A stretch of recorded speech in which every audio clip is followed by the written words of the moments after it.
Alton Towers is a great park for thrill seekers, but how is it for those that are disabled?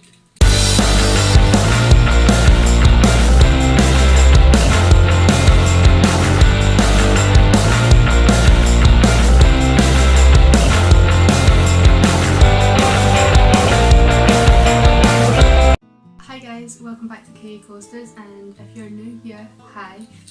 Please feel free to subscribe to the channel and comment down below. Tell us what you think of the video and like if you like this content. So today we're going to be talking about Alton Towers and its disabled friendliness. I know that doesn't make much sense, but we'll get into it. But as my stepmom has MS, we often encounter the issues or the problems in parks with the disability friendliness. So we know what's good, what's bad, all that's in between basically. So it's important to us to make sure that they have the right steps in place to make her day as enjoyable as it would be for us. So today I'll be discussing some of the logistics and the services, same as my dad, he'll be doing the same, and then at the end we'll be doing an interview with Lindsay and my dad on her opinion of the park and what she thinks personally could be added. So if you've got a long distance to travel like us, which is a 5-hour drive, personally we suggest that you would do a stop along the way, just for, not even just for the disabled, just for everyone to get a little break, almost go to the toilet, go a little walk, and a bite to eat, just all of that stuff so that you are not too tired. But also I would recommend not going to the park the same day as you're driving down or up or wherever you're driving from, as it can often lead to tiredness in a trip, and so I would only suggest going to the park the same day that you're travelling if all members feel suited to do so. So getting into Alton Towers, what you need to do is, especially whenever you're travelling with a disabled guest, is on your approach into the park entrance, make sure there's two lanes, left hand and the right hand lane for people going in. Make sure to use the right hand lane because you will use, I think it's either the first or the second car park on your right going in, and it's called the express car park, so normally it's like I think 16 or 18 pounds for parking in there for the day, but this is the route that you take for your disabled parking as well. So whenever you go into the car park, you take a sharp right as if you're kind of following the monorail down. You then will stop at the car park attendant. They'll take your payment. Although it's a disabled parking area, it's not a freebie. You need to pay your way. It helps with the park and the rest of it. So it's £6, the same as what it is in the main car park. Once you've paid that, you must make sure that you have your blue badge of your disabled guest, and make sure to have that with you because they will check that the disabled person is in the car. You can't fault them for that due to misuse, etc. So what we do then is they'll direct you onto which area of the car park to go to. Sometimes it can be just at one side of the admissions gates. Most of the time that we've been there, we've carried on through and came in at the back of the admissions. So once you're in that car park, you're not really that far from the admissions gates, maybe about say 200 yards roughly if you can get parked nearby. What I would always be inclined to say is to make sure that you order your tickets online. Ordering your tickets online lets one person or two persons, depending how many there are in your group.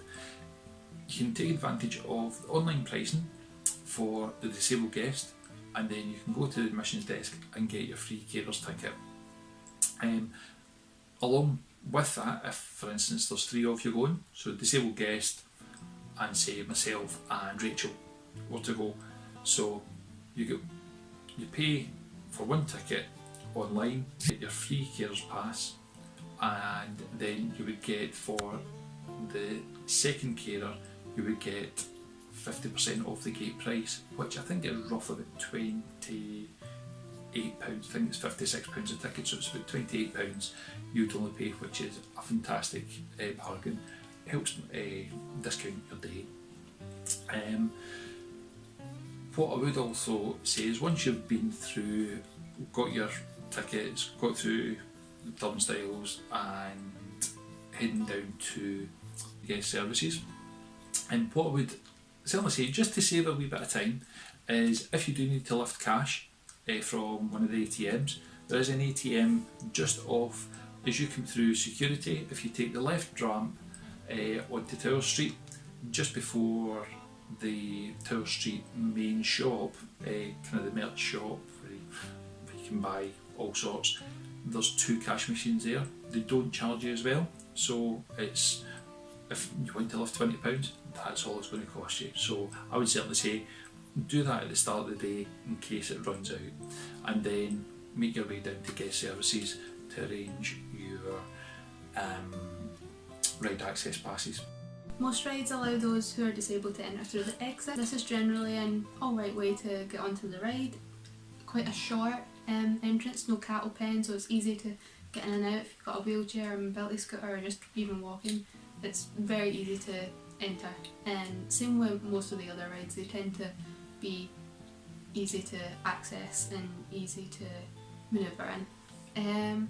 The only rides that I can think of that could have slight issues or are slightly different to entering through the exit is Rita. If you're, like, I'm pretty sure you enter through the exit, but if you don't, let me know down below.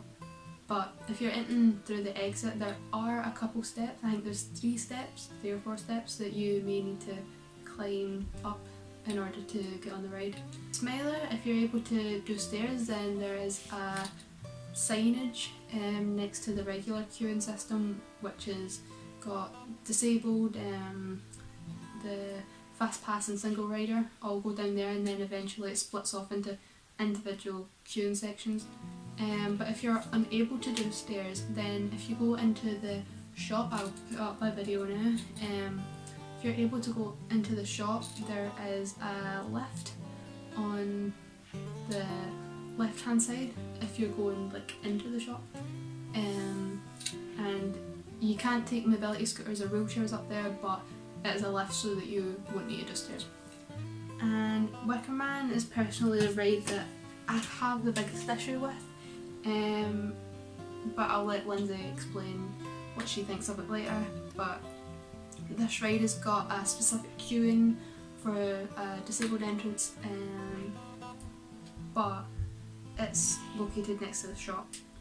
You have the option to skip out on the cinematic part of the ride, but we weren't told this information when we went on. But other than that, it's a good queue.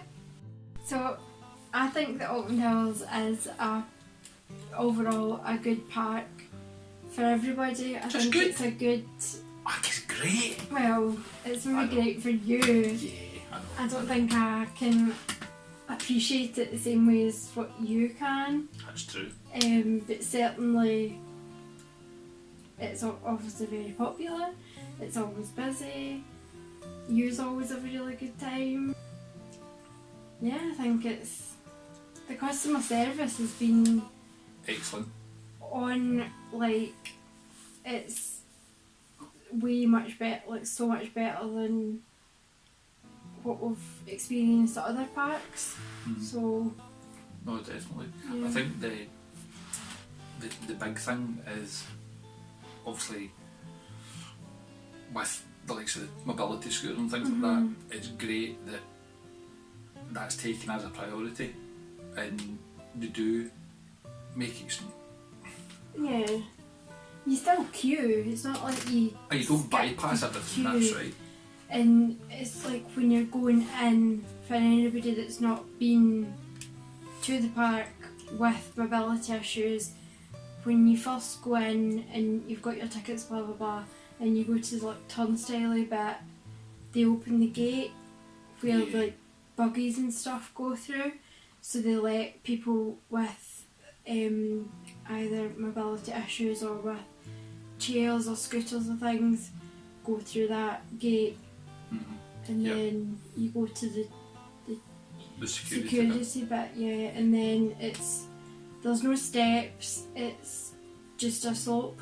Yeah. So it's not even as if you're going in a separate area to get to the bottom. So it's flat, the access is fine, it's plenty of room. Obviously we're there pretty early. I would imagine if you went later on it would probably be quite busy and not a lot of room. The big issue that I've got is obviously we've got our season passes now, but we've not actually used them yet because we've not been able to use them. But so when we're normally going down, we're going to collect our tickets at the kind of porter cabin admissions bit. And if you've been, you'll know about the kind of... It's just a queuing system. Queuing fencing thing that's set up. So that's fine. You normally join that queue, go get the tickets, and at that point I need to get a wristband to say you're a special person. I'm a special person.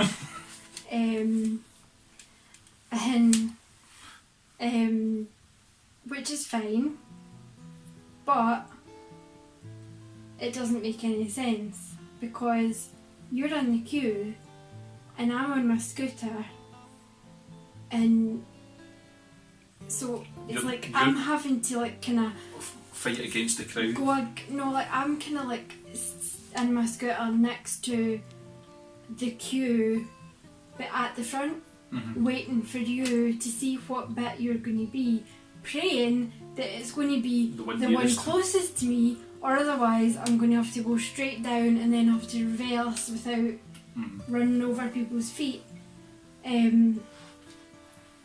But it's just, I just don't like it, and it's probably at the start of the day. It's not what you need. It's the kind of more stressful part of the day. Yeah, definitely. I think what would work really well would be as I go up to the admissions desk, I provide the blue badge or your proof of disability, provide that to them at the desk, and then they give us the card, and then we get a wristband at guest services. We need to prove, we need to show the blue badge at that point, don't we? Yeah. Which to me, that just seems crazy. Having to park in a disabled, it's not a disabled area, but it's to show that you're... To prove that that's why you're there. Yeah. And then you're having to take it with you into the park and trail it round with you all day. Sometimes, at Scarefest, you can be there for 12 hours. And it's it's okay for us because we've got a bag, it's normally in the basket, but if you went, say you were just going and both say there was two people going, and you were on the ride and you were leaving your bag in the wee ducat bit, I wouldn't feel comfortable leaving the blue badge. Yeah, because it is, at the end of the day, it's an important part. Yeah. An important item that we need to carry around, so I do get that. I just don't I get that they need to have checks in place or whatever, but there must be a better way of doing it. But I think one of the other things that we're talking about is once we go by the admissions desk, and then the good thing is at the turnstiles there is a separate gate. It's a kind of wider access to allow scooters or walking aids get through with ease. As soon as you get by that though, you come to the security desks and it's a bit of a free-for-all. Yep. And it's quite stressful. Where there's a gate, and I'm not saying it needs to be there all the time, but where there's a gate, certainly having a just a small fenced off bit that people with walking issues or any disability for that reason can use that, get the security check, and then on into the park.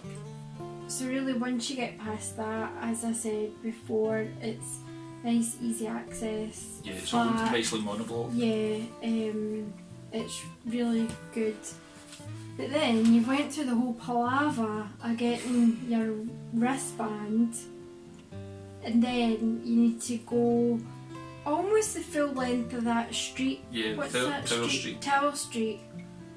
And go And to to guest services. To wait in another queue. Yeah, to get... What do I get? It's your special access pass. Yeah, so it's a leaflet which will No, ride access pass, sorry. Ride access pass. Oh, somebody just fell off. I think Drayton Manor Bear. Drayton Manor Bear has had enough. Suicide. Had enough. The bills have got too much for him. I know. That's it.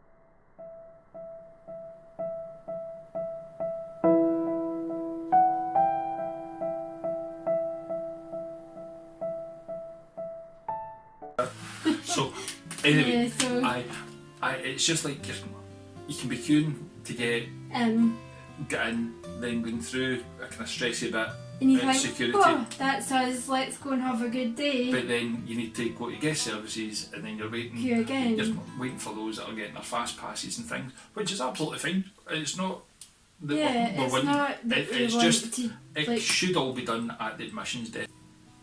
they are really good. Like, I've had experience of using them on all of 2 rides. And certainly it does make a big difference. You still usually need to wait. I don't know how... Oh no, 3 rides actually. The Pyong Pyong one. The Pyong Pyong one. Mm-hmm. Pyong Pyong. The That's Jewel, by the way, folks. The Pyong Pyong one. Certainly it allows us to get on as a family as well. yeah. And we've had the experience for Runaway Mine Train, Duel, Yep. and Wicker Man. Wickerman. Put it there. You didn't see much of it, Nope. but you done it. Yep. And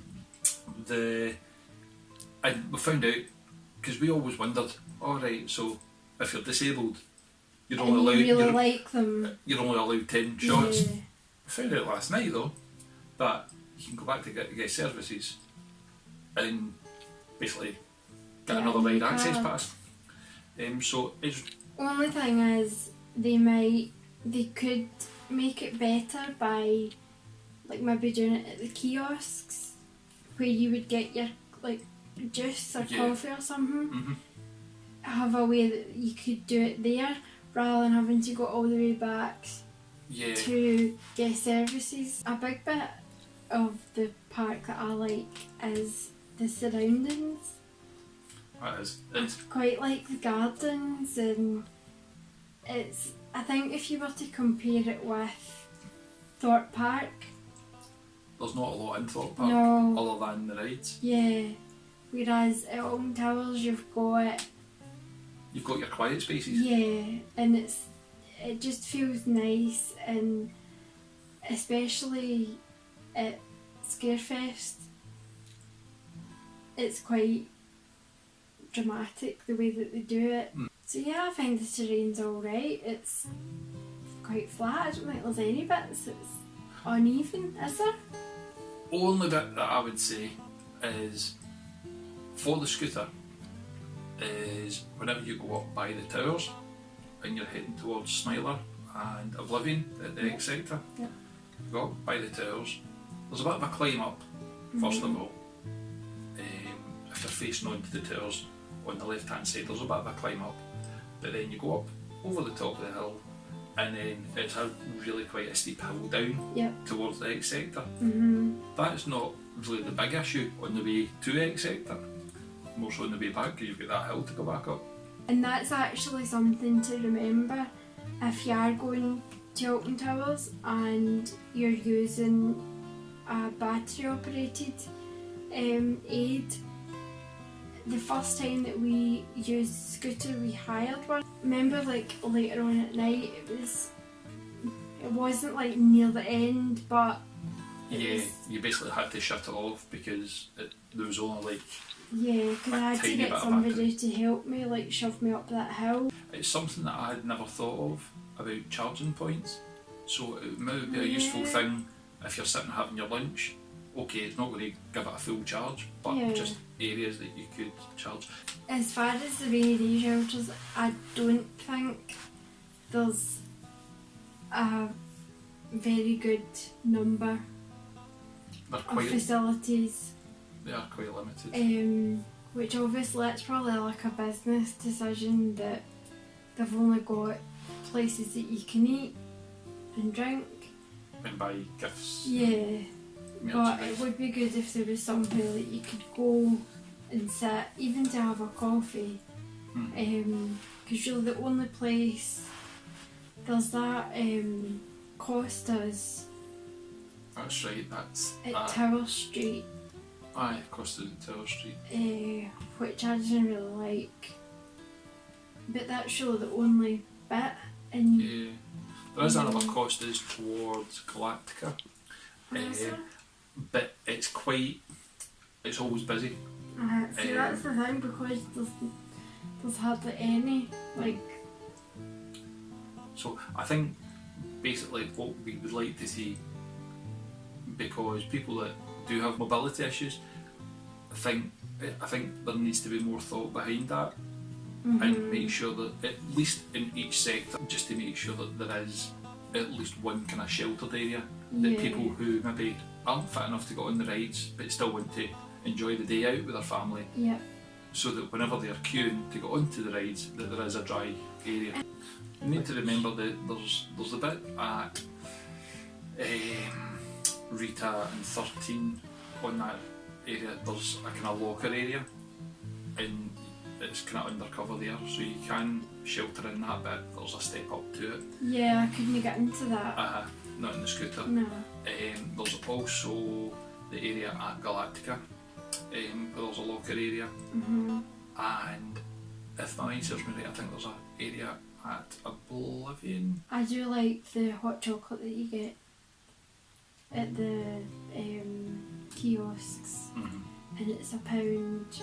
It used to be you bought your cup and then it was free refills. unlimited refills, but now I think the cup's cheaper. Ta-da! So I think that's about £6, yeah, £6 or £7, and then you've got a bit of merch to take home with you, Yeah. but also you can use it as a refill. So toilet facilities are a kind of biggie, especially whenever you have a disability. You might need to go to the toilet more often and things like that, so it's important to kind of plan around the park to make sure. So I'd actually sent a tweet to Alton Towers Resort just to find out in case there had been any changes. So confirmed, they've confirmed that there is disabled access toilets in every sector. Some are obviously operated by radar keys. The radar keys can be hired from guest services. So if you do, I think there's 2 or 3 radar key ones. So I suppose obviously it's been yourself that's been using the disabled toilets. Strange question, but what? Through the keyhole? What's your favourite? Smiler.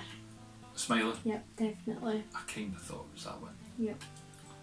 They are by far one of the best disabled toilets I've ever been in anywhere. Anywhere? It's always nice and clean, which is something that is not to be taken for granted. There's plenty of room. It's actually a changing place, so it's got the full length fold down bed, which some people require, but for me, I can get my scooter in, turned round and come back out completely independently. There's plenty of grab rails, It's a really good facility. So as far as the actual getting on and off the different rides, and I'll include the sky ride in this as well, I think on the whole it's alright. It's as good as I suppose they can make it. I suppose just thinking of Jewel, so at Jewel you're going through the shop. And even before you get to the shop though, to get up to the shop, it's quite tight. It is very tight. To get in, with the ramp. The ramp access is really quite tight. And I remember, like the first time being there, that I was really, I think actually you stood and steered the scooter up. Yeah. So that's the first criticism I've got. Number 2 would be going through the shop. You don't have a lot of access. Yeah, and just thinking about Jill, you have to, those of you that know, when you're exiting, you go through like past where the picture bit is, and there's like a kind of dark bit, and it's all the LED kind of glow sticky things. Yeah. And then so you're going through there, and I think like the first time that I went, I was like, I don't know where I'm going. Yeah. I don't know what's happening, and it was a bit like there was no signposting to say, yeah, it's this way. It's sort of disabled access this way. As you're going on to the ride, there's people coming off of the ride, and they're using the same entrance that you're using to come out. So you're using it as an entrance, they're using it as an exit. And it does create some bottlenecks, and also there's 2 doors that you need to go through. That's right. It is difficult at that bit. I would probably say because of the theming in the ride, it is a dark ride. Yeah. But just small pointers would make it a lot easier. They're always good on that ride though, they'll always stop the ride. The only one that I could think of would be the River Rapids one. That's right. It might be moving. I don't know, I've never been on that one at Alton Towers, but certainly I've been on it at Drayton Manor quite a few years ago now. And I'm sure, because you're on like a platform that spins, that turns. So if that's a similar thing, then that might be difficult. I certainly wouldn't be able to do that now. No, I think the sky rides. It's a good thing when you're going on the ride, but when you're actually hanging over the ravine. Yeah. And it's windy and you're swinging about, it's not such a good feature. Yeah. It's quite scary. If you're not expecting it, it can maybe put you off. But it never stops for anything too long. It does always start up again. Wickerman, how did you find Wickerman for getting on? Because I know you've not been on many of the rides. For getting on, it was alright.